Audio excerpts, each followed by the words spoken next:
too much, too much, too much, too much. There's no need for us to rush this through. Money got my whole family going backwards. Don't think about it too much, too much, too much, too much.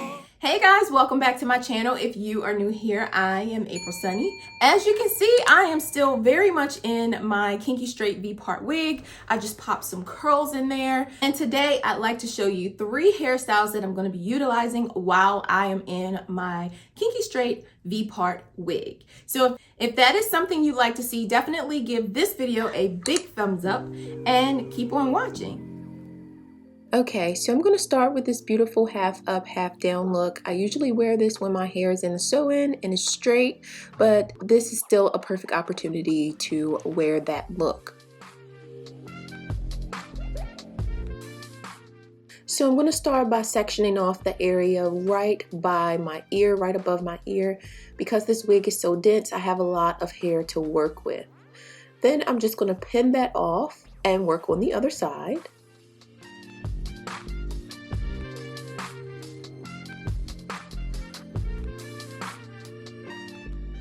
Right, so now we have our 2 sections to work with. As you see, I did not touch any of the back section.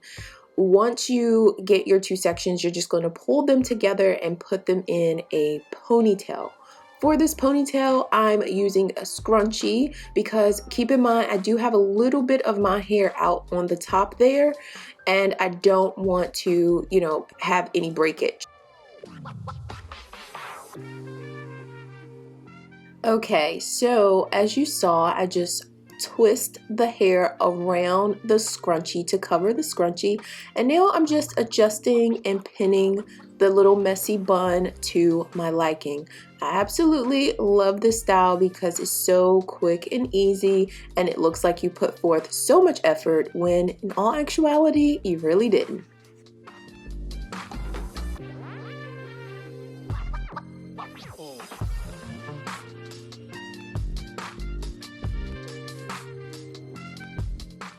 Going to this beautiful sideways bow. I mean, how cute is that? I found it on Pinterest, so I wanted to recreate it. So again, this is a half up, half down.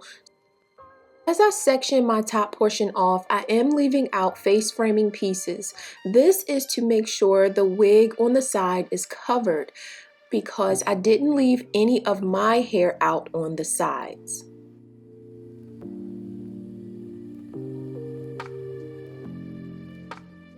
This time I'm taking the classic half up, half down section where the middle part is included. So I'm going to take my top section and put it into a cute little ponytail.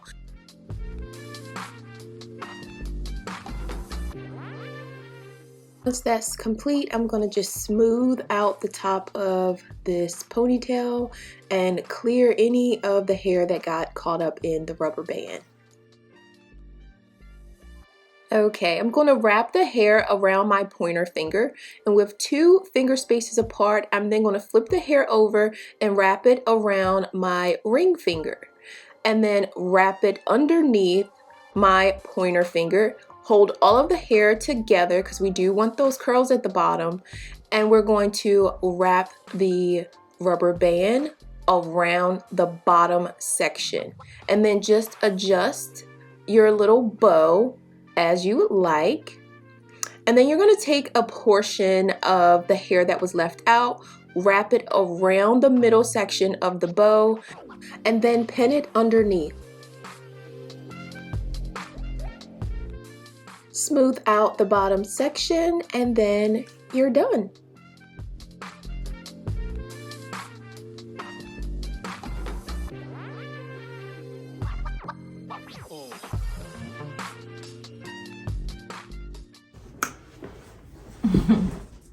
On to our third and final look.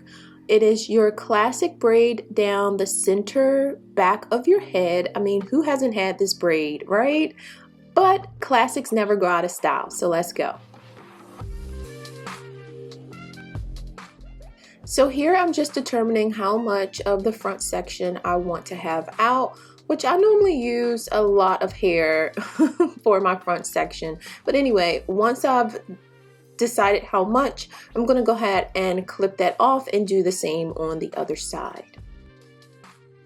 Next, I'm going to smooth out the back section as best as possible before I start my braid.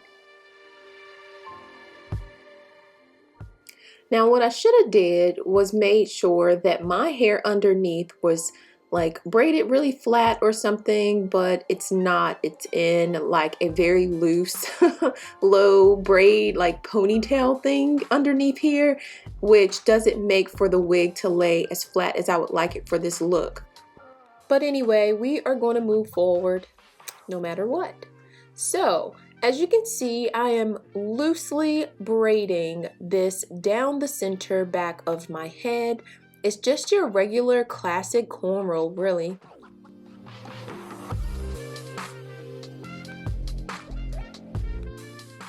Once I get down to the nape area, I'm going to make sure the bottom half is covered by braiding it a little bit further past my nape area and then tying it off with a rubber band.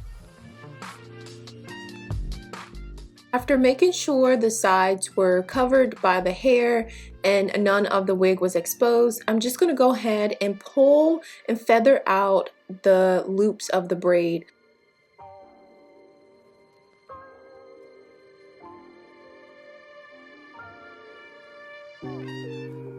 Once that is complete, I'm going to take a portion of the ponytail and I'm going to wrap it around the rubber band once and then tuck it under the rubber band underneath the ponytail.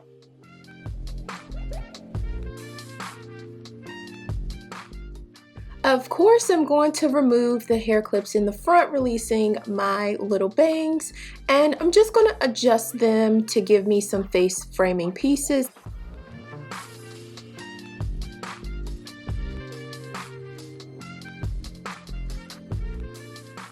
And there you have it, a really simple braid that you can wear for absolutely any occasion. I often wear this look instead of just pulling it back into a ponytail. Again, I wish I would have had my hair flat underneath, so this would have given more of a flat appearance, but I absolutely love this look.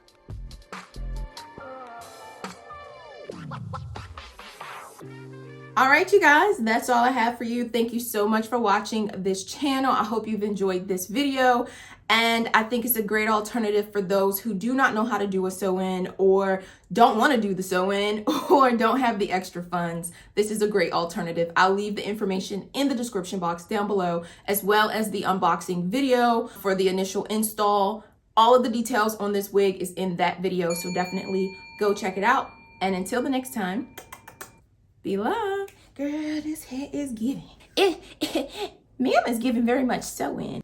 I don't know who gonna tell me on the streets that this is not my hair. It's so cute. I mean, this hair is giving.